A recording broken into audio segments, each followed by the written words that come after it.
आत्महत्यास प्रवृत्त केल्याप्रकरणी गुन्हा दाखल झाला होता. त्या प्रकरणी तुम्ही न्यायालयात धाव देखील घेतली. आता सध्याचं काय त्या केसचं स्टेटस आहे त्याबद्दल काय सांगताय?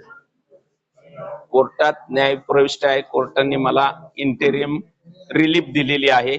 एवढंच म्हणणं त्याच्याबद्दल. एकंदरीत यामागे कोण आहे थोडंसं विस्ताराने सांगा, सर्वांना समजेल. आता तुम्ही पाहिलं असेल की जे फेसबुक लाईव्ह कुणी केलं, फक्त पत्र प्रशांत जगतापलाच का गेलं, सीपीला का नाही गेलं, मुख्यमंत्र्याला का नाही गेलं, उपमुख्यमंत्र्याला का नाही गेलं, गृहमंत्र्यांना का नाही गेलं, पालकमंत्र्यांना का नाही गेलं, फक्त प्रशांत जगतापला गेलं. आणि प्रशांत जगतापनी लाईव्ह केलं आणि मागणी केली गुन्हा दाखल करण्याची. ह्याच्याहून हे राजकीय षडयंत्र आहे असं माझं म्हणणं आहे. म्हणजे संपूर्ण कट कारस्थान प्रशांत जगतापचं आहे आपलं म्हणणं. आता जो फेसबुक लाईव्ह करतो त्याच्या खालीच यंत्रणा चालवणारी जी लोक असतील संपूर्ण ती गँग आहे ना. आता तुम्ही ऑडिओ ऐकली, आता या ऑडिओ वाल्याला अटक करून तपास करावा पोलिसांनी, याच्यात कोण कोण आहे. सुसाईड नोट मध्ये टोटल 41 लोकांची नावं आहे. त्याबद्दल तुमचं असं मत आहे की त्यांच्यावरती पण गुन्हा दाखल झाला पाहिजे? नाही, ती पोलीस यंत्रणेचा भाग आहे. पोलिसांनी तपास करावा, जे जो त्याच्यात दोषी आहे त्याच्यावर गुन्हा दाखल करावा. आणि खरं आहे का खोटं आहे हे आधी चेक करावं पोलिसांनी.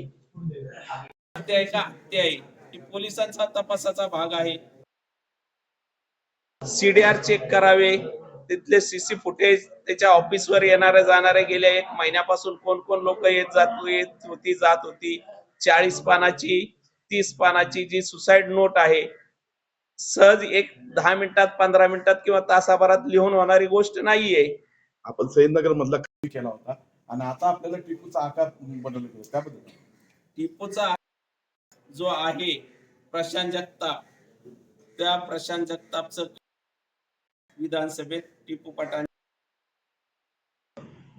त्याचबरोबर जुलूस मध्ये सय्यदनगरचा जो जुलूस ईद ए मिलादुन नबीचा जुलूस झाला, त्याच्यात प्रशांत जगताप, टिपू पठाण बरोबर पदयात्रा काढली होती त्यांनी. तर मी त्याचा आकाच होऊ शकत नाही.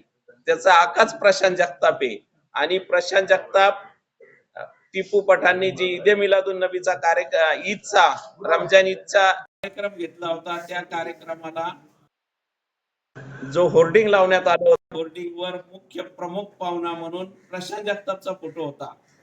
त्याचबरोबर त्या कार्यक्रमाला हजेरी लावली होती, येऊन गेले होते.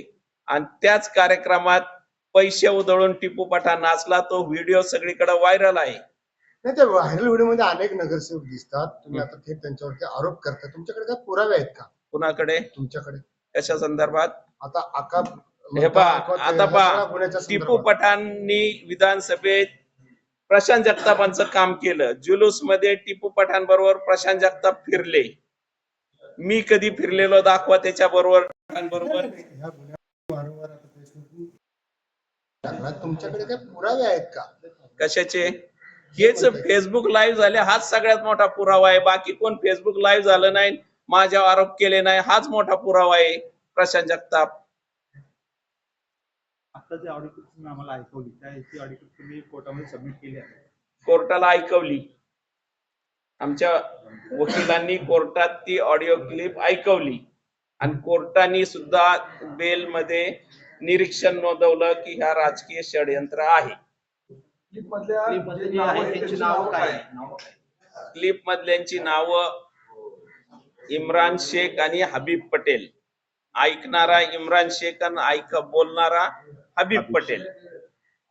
आणि माझी मागणी आहे की त्यांनी, तुम्ही ऐकलं ते ऑडिओ क्लिप, त्याच्यात अजून 2 व्यक्ती मरायला तयार आहेत. त्यांचा जीव वाचवण्यासाठी माझी पोलीस कमिशनरांना विनंती आहे की हबीब पटेलला अटक करून या सर्व बाबतीचा तपास करावा आणि मग दूध का दूध आणि पाणी का पाणी होईल.